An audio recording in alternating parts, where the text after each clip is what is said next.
Welcome to Right versus Left News, your daily briefing on the stories that matter, told from both sides of the aisle. I'm your AI host, Chris, and each day I bring you the most important political and cultural news, with perspectives from conservative and progressive voices. No spin, no agenda, just the facts and the opinions that shape our national conversation. Let's dive in. Today we're following 5 fast-moving stories. First, a partial Department of Homeland Security shutdown is rippling through airports and emergency services, with both parties trading blame. Second, at the Munich Security Conference, Denmark and Greenland push back hard on US pressure over Greenland, an Arctic flashpoint that's stirring alliance nerves. Third, a major revelation. 5 European governments say Alexei Navalny was poisoned with a rare dart frog toxin, pointing the finger at Russia. Fourth, China's top diplomat warns Washington over Taiwan, even as Taipei urges lawmakers to approve a big defense package. And fifth, in California, a jury deadlocks in the Stanford protest case, reigniting national arguments about protest, property damage, and free speech. According to reporting from MarketWatch, Barron's and the Washington Post on the shutdown, The Guardian on Munich, the UK government and AP on Navalny, Sharq al-Awsat, Reuters and the Straits Times on Taiwan, and AP and the Stanford Daily on the mistrial. Here's what we know. Before we jump into today's stories, a quick word from our sponsors. This episode is brought to you by Family GPT, the AI chat platform actually designed for kids. If your children are curious about ChatGPT but you're worried about what they might see, Family GPT gives you full parental controls, content filtering, and the ability to align responses with your family's values. Whether Christian, Muslim, Jewish, secular, and many more. Monitor every conversation, set usage limits, and let your kids explore AI safely. No ads, no data selling, complete privacy. Sign up free at familygpt.chat. Thanks to our sponsors for supporting Right versus Left News. Now let's get to the headlines. Let's start with the DHS shutdown. A partial DHS shutdown began over President's Day weekend after the Senate failed to pass a full-year funding bill. TSA, FEMA, and the Coast Guard are continuing essential operations, but many workers may go unpaid. TSA is warning about longer lines and potential delays. Reports outline likely passenger impacts, from longer security lines to staffing strain.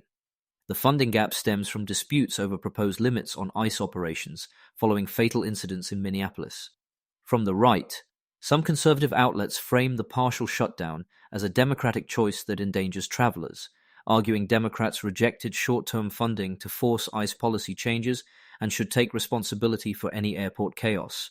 They highlight GOP claims that the White House made concessions and that Democrats are digging in for political leverage.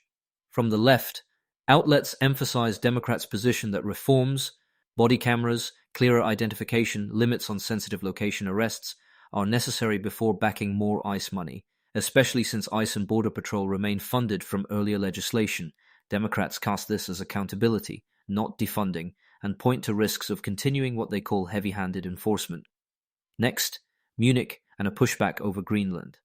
At the Munich Security Conference, Danish Prime Minister Mette Frederiksen said US pressure on Greenland is totally unacceptable, and Greenland's leaders echoed sovereignty concerns. The pushback reflects wider European unease about American ambitions in the Arctic. Strategic choke points, missile lanes, and rare earth access are all in the mix. From the right, some commentators argue the US needs a dramatically stronger Arctic posture, even exploring novel arrangements for Greenland to counter Russia and China. A hard US bid, they say, would enhance Western security. From the left, editorial voices warn the episode risks fracturing NATO and undermining US credibility on sovereignty. Even floating coercive ideas toward a NATO partner, they caution, could be catastrophic for the alliance and for US standing. On Navalny's death, a new finding. In a joint announcement timed to Munich, the UK, France, Germany, Sweden, and the Netherlands said tests of samples from Alexei Navalny's body found epibatidine, a rare toxin derived from South American dart frogs, and called it highly likely the cause of death, attributing responsibility to the Russian state. The UK posted a formal statement and is taking the case to the chemical weapons watchdog, and major outlets corroborated key details. From the right, coverage notes a pattern of Kremlin poisonings and says the finding strengthens the case for tougher measures, sanctions, financial pressure, and diplomatic isolation, warning that appeasement only invites more aggression. From the left, Others press for coordinated accountability through international law, arguing the evidence should trigger consequences under the Chemical Weapons Convention and inform broader policy on Ukraine and human rights sanctions. We'll be right back with more of today's news after this brief message. This episode is brought to you by Family GPT, the AI chat platform actually designed for kids. If your children are curious about ChatGPT, but you're worried about what they might see, Family GPT gives you full parental controls, content filtering, and the ability to align responses with your family's values. Whether Christian, Muslim, Jewish, secular, and many more. Monitor every conversation, set usage limits, and let your kids explore AI safely. No ads, no data selling, complete privacy. Sign up free at familygpt.chat. Thanks again to our sponsors. Now back to the news. On China and Taiwan, China's Foreign Minister, Wang Yi, used the Munich stage to warn Washington that plotting to split China via Taiwan could lead to confrontation. Taiwan's foreign minister publicly rebuffed that narrative, saying Beijing is the real source of regional instability, and urged lawmakers to approve a major defense package. Chinese state media also amplified criticism of Japan's stance. From the right, many conservatives say warnings like this show why the US must strengthen deterrence, arm Taiwan faster, harden supply chains, and widen allied cooperation. A bipartisan group of US lawmakers has urged Taipei to boost defense spending, and defense reporting details Taiwan's plan for long-range munitions and drones under a special budget. From the left, center-left voices back deterrence but urge doubling down on diplomacy to avoid miscalculation, steering clear of steps that look like de facto recognition or unilateral escalations that could collapse dialogue. Taipei's rebuttal underscores using international law and coalition messaging rather than rhetorical brinkmanship. In California, the Stanford protest case. A Santa Clara County judge declared a mistrial after jurors deadlocked in the case of 5 Stanford students charged with felony vandalism and conspiracy tied to a June 2024 occupation of the president's office. Prosecutors estimate damages in the hundreds of thousands, and the district attorney plans to retry.